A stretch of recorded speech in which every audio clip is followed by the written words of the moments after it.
নমস্কাৰ সবকে স্বাগতম। ইউটিউব সবে ব্যৱহাৰ কৰে আৰু এই লকডাউনৰ সময়ত ইউটিউব সবৰে প্ৰিয় এপ বনি গৈছে।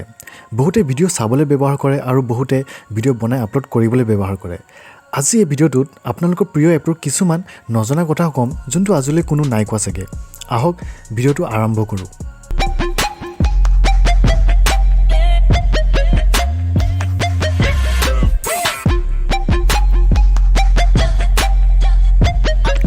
ইউটিউব এটা ভিডিঅ' শ্বেয়াৰিং প্লেটফৰ্ম হয় য'ত কোটি কোটি ভিডিঅ'ছ পোৱা যায়। ইউটিউবত প্ৰত্যেক মিনিটতে 400 ঘণ্টাৰ ভিডিঅ'ছ আপলোড হয়, মানে যিমান ভিডিঅ' 1 মিনিটত আপলোড কৰে মানুহে গোটেই পৃথিৱীৰ বেলেগ বেলেগ জেগাৰ পৰা যদি গোটেই ভিডিঅ'ছবোৰৰ সময়খিনি যোগ কৰি দিয়া যায় তেনেহ'লে 400 ঘণ্টাৰ এটা দীঘলীয়া ভিডিঅ' বনি যাব। কিন্তু ইমান ভিডিঅ' চাই কোনে? বৰ্তমান ইউটিউবত 200 কোটি সক্ৰিয় গ্ৰাহক আছে যোনে প্ৰত্যেক দিনাই ইউটিউবত ভিডিঅ' চায়। আৰু যদি অকল ভাৰতৰ কথা পাতোঁ তেনেহ'লে ভাৰতত 65 কোটি গ্ৰাহক আছে যোনে প্ৰত্যেক দিনাই ভিডিঅ' চায়। ইউটিউবত প্ৰথম ভিডিঅ'টো আপলোড 24 এপ্ৰিল 2005 কৰিছিলে আৰু এই ভিডিঅ'টো জাভেদ কাৰিমে আপলোড কৰিছিলে যোন ইউটিউবটো আৱিষ্কাৰ কৰিছিলে। সেই ভিডিঅ'টোৰ নাম হ'ল মি এট দ্য জু আৰু ইউটিউবত এইটো চবতছে পুৰণা ভিডিঅ' হয়। ডেছক্ৰিপশ্যনত লিংক দিয়া আছে, ভিডিঅ'টো চাব পাৰে। ইউটিউব প্ৰথমতে এটা বেলেগ কোম্পানী আছিলে আৰু পাছত গুগলে এই কোম্পানীটো 1100 কোটি টকা দি কিনি ল'লে। যেতিয়া গুগলে ইউটিউব কিনিছিলে তেতিয়া ইউটিউবৰ ওচৰত একো ৰেভিনিউ মডেল নাছিলে, মানে ইউটিউবৰ পৰা ধন ঘটিবলৈ একো আইডিয়া নাছিলে আৰু লছত গৈ আছিলে। কিন্তু তেতিয়াও গুগলৰ আশা আছিলে যে এই ইউটিউবটো বহুতে ডাঙৰ এটা ৱেবছাইট বনি যাব। অপা গাংনাম ষ্টাইলৰ ভিডিঅ'টো নিশ্চয় বহুতে দেখিছে চাগে, যোনটো বহুতে ভাইৰেল হৈ গৈছিলে আৰু এই মিউজিক ভিডিঅ'টো ইমান ভাইৰেল হৈ গৈছিলে যে ইউটিউবৰ ভিউ কাউণ্টাৰটোৱে ভাঙি দিছিলে।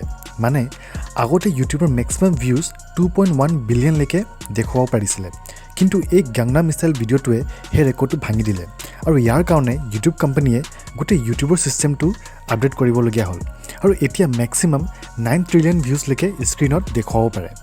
আশা কৰোঁ পাছলৈ এনেকুৱা এটা ভাইৰেল ভিডিঅ' ওলাব যোনে এই 9 ট্ৰিলিয়ন ভিউজটো ভাঙি দিব, কিন্তু ইমান বেছি ভিউজ পাবলৈও বহুতে কঠিন। এইখিনিতে মই ক'ব বিচাৰিম যে আপুনি যদি ছাবস্ক্ৰাইব নাই কৰা কৃপা কৰি ছাবস্ক্ৰাইব কৰি দিব আৰু বেল আইকনটো নিশ্চয় প্ৰেছ কৰিব। ইউটিউবত 62টা ভাষা ছাপোৰ্ট কৰে, মানে 62টা বেলেগ বেলেগ ভাষাত লিখিব পাৰি আৰু সেইটো ভাষাত আপলোডো কৰিব পাৰি। ইউটিউবৰ CEO নামটো হ'ল সুচেন ৱাচুকি আৰু এখেতে লেৰী পেজ আৰু চাৰ্জি ব্ৰেইনক নিজৰ গাৰাজটো 1995ত ভাড়াত দিছিলে আৰু সেই গাৰাজত কাম কৰিয়ে লেৰী পেজ আৰু চাৰ্জি ব্ৰেইনে গুগল আৱিষ্কাৰ কৰিছিলে। সেইকাৰণে এতিয়া গুগলৰ আৱিষ্কাৰকে সুচেন ৱাচুকক ইউটিউবৰ CEO বনাই দিলে আৰু ইউটিউবৰ পৃথিৱীত যিমান ভিডিঅ'ছ ফৰ্মেট আছে চবকে ছাপোৰ্ট কৰে, যেনেকৈ ফুল HD হৈ গ'ল, 4K হৈ গ'ল, 8K, 3D, 360 degree, ultra HD video', HDR video', এনেকুৱা যিমান আছে চবকে ছাপোৰ্ট কৰে। আৰু পৃথিৱীৰ 2 নম্বৰ চাৰ্চ ইঞ্জিনটো হ'ল ইউটিউব। প্ৰথমতে আছে গুগল আৰু তাৰে পিছত ইউটিউব আহে। ইয়াত ইমানেই চাৰ্চ কৰে যে ইয়াতকৈ যিমান সৰু চাৰ্চ ৱেবছাইট আছে যেনেকৈ য়াহু হৈ গ'ল, বিং হৈ গ'ল, এই গোটেইখিনিক মিলাইও ইমান নহয়গৈ যিমান ইউটিউবত অকলে চাৰ্চ কৰা যায়। আৰু ইয়াৰ আগতে গুগল আছে। ইউটিউব যেতিয়া প্ৰথম আৰম্ভ হৈছিলে তেতিয়া মেইন হেডকোৱাৰ্টাৰটো এখন জাপানীজ ৰেষ্টুৰেণ্ট আছিলে কেলিফৰ্ণিয়াত, কিন্তু এতিয়া আমি চাব পাৰোঁ যে ইউটিউব ক'ৰ পৰা ক'ৰ পাই গ'লহি। পিছে আপুনি কিমান ঘণ্টা ইউটিউবত ভিডিঅ' চায় কমেণ্ট কৰি নিশ্চয় জনাব। আশা কৰোঁ ভিডিঅ'টো ভাল লাগিল। লাইক আৰু ছাবস্ক্ৰাইব কৰিব নাপাহৰিব। বাই।